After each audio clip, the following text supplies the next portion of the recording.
Pernah nggak sih ngerasa pesan yang kita kirim tuh kayaknya nggak nyampe? Atau kita ngomong A, yang ditangkap sama orang lain malah B? Nah, dalam beberapa menit ke depan, kita bakal bongkar 3 elemen kunci yang bakal bikin setiap kata yang kita tulis atau ucapkan itu sampai tepat ke tujuan. Yuk, kita mulai. Coba deh, renungin sebentar. Seberapa sering sih pesan yang kamu kirim, baik itu lewat chat atau ngomong langsung, benar-benar dipahami persis seperti maksud kamu? Seringkali, ada gap antara apa yang kita maksud sama apa yang orang lain tangkap. Nah, gap inilah yang mau kita coba jembatani hari ini. Dimulai dari pondasinya dulu.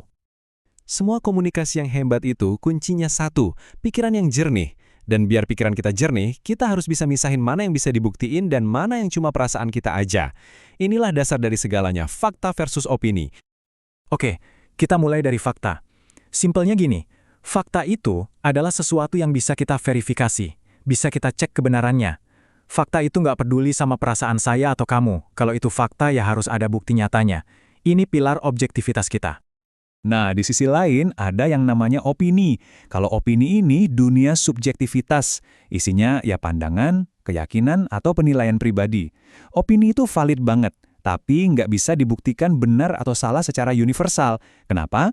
Karena akarnya dari pengalaman dan perasaan masing-masing orang. Jadi bedanya kelihatan banget kan? Fakta itu kokoh, dibangun di atas data. Sementara opini itu lebih cair, dibentuk sama keyakinan pribadi. Paham garis pemisah ini penting banget. Soalnya, argumen yang kuat itu dibangun di atas fakta, bukan cuma sekedar kayaknya atau menurut saya sih. Biar lebih kebayang, kita lihat contoh ini. Gunung Merapi terletak di perbatasan Jawa Tengah dan Yogyakarta. Ini jelas fakta. Kenapa? Ya karena kita bisa buka peta, cek di Google, dan buktikan sendiri. Nggak ada ruang buat debat kan? Sekarang, bandingin sama kalimat ini. Gunung Merapi adalah gunung paling indah di Indonesia. Nah, ini beda cerita. Dua orang bisa berdiri di depan gunung yang sama dan punya pendapat yang beda banget. Kata paling indah inilah kuncinya. Ini subjektif. Apa yang indah buat saya, belum tentu indah buat kamu. Itulah opini. Oke, sekarang giliran kamu. Kita tes sedikit ya. Coba perhatiin kalimat ini. Harga beras tahun ini naik. Menurut kamu, ini fakta atau opini? Coba pikirin sebentar. Udah dapat jawabannya? Kalau kamu jawab fakta, selamat, kamu benar. Kenapa? Karena kita bisa cek data harga resmi dari pemerintah atau badan statistik untuk membuktikannya. Ingat aja aturan gampangnya. Kalau bisa diverifikasi pakai data, itu fakta. Nah, setelah pikiran kita jernih dan berbasis fakta, langkah selanjutnya adalah gimana caranya menyampaikan ide-ide itu dengan cepat dan efisien. Disinilah singkatan dan akronim berperan, jadi semacam jalan pintas yang cerdas dalam komunikasi kita. Pertama, kita bahas singkatan. Ini bentuk penyingkatan yang paling dasar. Kita cuma ambil huruf awal dari sebuah frasa, misalnya SD untuk sekolah dasar. Simpel dan efektif. Selanjutnya, kita naik level sedikit ke akronim. Akronim itu lebih dari sekedar singkatan loh. Mereka ini membentuk sebuah kata baru yang bisa diucapkan. Contohnya, pemilu. Kita kan nggak mengeja PEMILU, tapi langsung bilang pemilu sebagai satu kata. Nah, itulah kerennya akronim. Jadi, apa beda utamanya? Gampangnya gini, singkatan itu biasanya dieja huruf per huruf. Sedangkan akronim, gabungan huruf atau suku katanya itu membentuk kata yang benar-benar baru dan bisa diucapin langsung. Dua-duanya berguna, tapi fungsinya sedikit beda.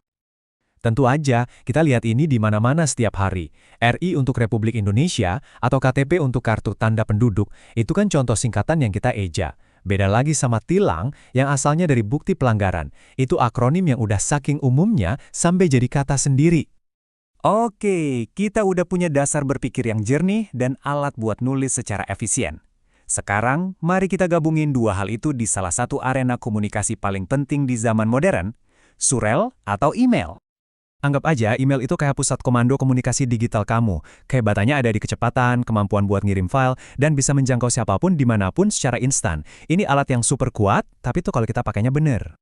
Anatomi email yang efektif itu sebenarnya simple dan logis banget alurnya. Ada 6 bagian kunci yang harus kamu perhatiin, mulai dari alamat penerima sampai tanda tangan kamu.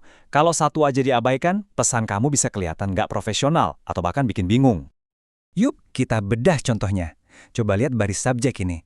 Tugas IPS kelas 5. Ini efektif banget. Kenapa? Karena nggak ada basa-basi, langsung ke intinya. Penerima email, bahkan sebelum buka isinya, udah langsung tahu ini tentang apa. Setelah subjeknya jelas, kita masuk ke badan email.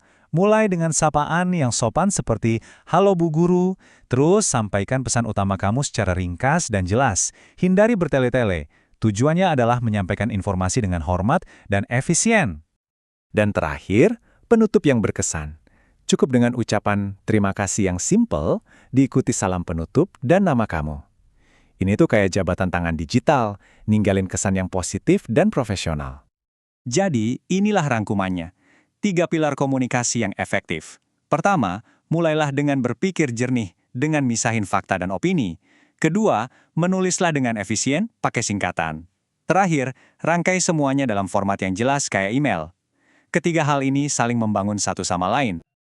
Di tengah lautan informasi yang kita hadapi tiap hari, nguasain skill ini bukan lagi pilihan, tapi keharusan biar kita bisa menonjol. Jadi, saya mau ninggalin kamu dengan satu pertanyaan.